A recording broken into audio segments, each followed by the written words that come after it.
Hi, in front of me is CUBOT R15 Pro, and today I would like to show you how you can download and apply iOS Launcher on this device. Firstly, open Play Store and type iOS Launcher. Then download this app from this developer. Now open it.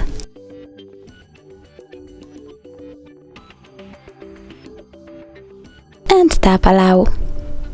Click at Home button and choose iOS Launcher, then pick Always.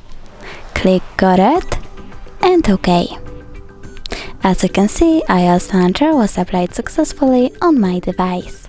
Thanks so much for watching. If you enjoyed this video, don't forget to leave a like, comment and subscribe.